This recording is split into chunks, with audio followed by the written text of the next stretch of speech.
हम कह रहे हैं कि मुस्लिम हो चाहे हिंदू हो, आप उसमें तो लिखा ही नहीं है कि किसको हम कह रहे हैं कि उजड़े पिछड़े उनका आवाज क्यों नहीं बन रहे हैं।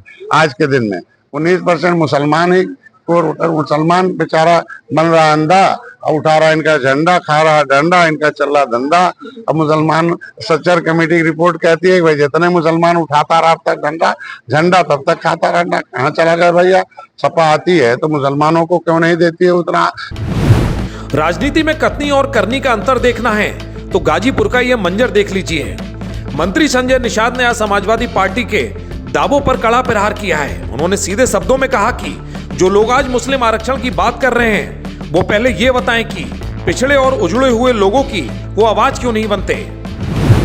एक बिरादरी की वकालत कर रहे हैं और जो देश को उजाड़े आजाद कराए बिरादरी जिनके पास जमीन जायदाद नहीं है उनकी वकालत क्यों नहीं कर रहे? भाई बोले ना सबने वोट दिया है ना, ऐसा तो नहीं वोट नहीं दिया है। तो जो अंग्रेजों के कानून से उजड़ा है उसके बाद पिछड़ा है घूमने, उसकी आवाज बने। तंज कसते हुए निषाद बोले, मुसलमानों का वोट बैंक लेकर सपा सत्ता का सुख तो भोग लेती है लेकिन हिस्सेदारी देने के नाम पर सांप सूंघ जाता है। उन्होंने दुखती रग पर हाथ रखते हुए याद दिलाया कि जब आजम खान जेल में थे तो उनसे मिलने तक कोई नहीं गया। आंदोलन तो बहुत दूर की बात है। 19% वोट इकट्ठा मिलता है, आजम खान जेल में चले गए, कोई मिलने तक नहीं गया उनसे। आज के दिन में आंदोलन क्यों नहीं किया भैया? उनके लिए वोट ही लेने के लिए आएंगे। आज के दिन में मैं तो यही कहूंगा कि ये सब बंद कर दें। जो असली में भाड़े पहलवान नहीं अखाड़े पहलवान पैदा करें तो शायद होगा। मुलायम सिंह सब जाति सभी धर्म सब वर्ग की बात करते थे, इसीलिए वो सत्ता में थे। तुष्टीकरण की बात करेंगे तो सत्ता में कभी नहीं आ पाएंगे। सबसे बड़ा सवाल उन्होंने शिक्षा पर उठाया। मंत्री जी ने पूछा कि क्या मुसलमानों के बच्चे डॉक्टर या इंजीनियर नहीं बनने चाहिए?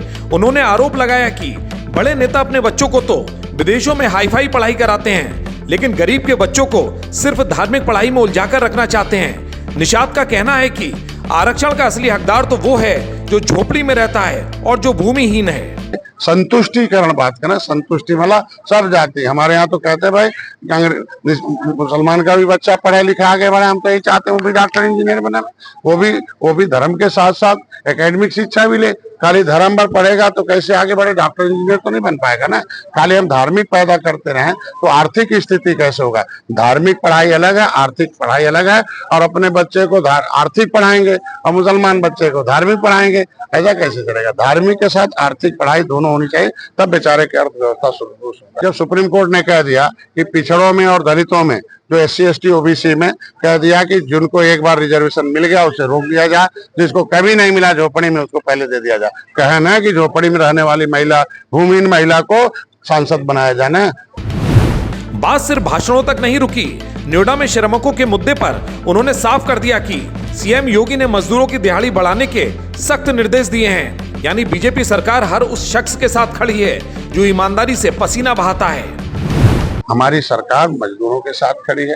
पहले मुख्यमंत्री योगी जी हैं, जब सदन चल रहा था, बजट पास हुआ, उन्होंने कहा था मजदूरों की मजदूरी बढ़ाई जाएगी, उसके लिए पॉलिसी बनाई जाएगी। पॉलिसी बन रही थी, अब उसको बीच में लोगों ने उभार दिया। माननीय मुख्यमंत्री जी ने निर्देश जारी कर दिया।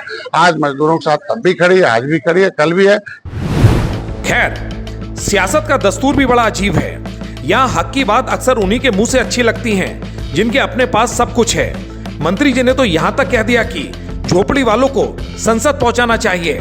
लेकिन असली सवाल यह है कि क्या झोपड़ी वाले के लिए दिल्ली का रास्ता कभी इन बड़े नेताओं के बंगलों से होकर नहीं गुजरेगा?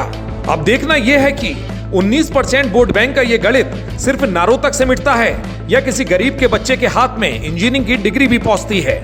फिलहाल तो गाजीपुर की धूप में नेताओं के बयान चमक रहे हैं, हकीकत तो चुनाव के नतीजों वाली शाम को ही नजर आएगी। गाजीपुर से पवन मिश्रा की एक खास रिपोर्ट।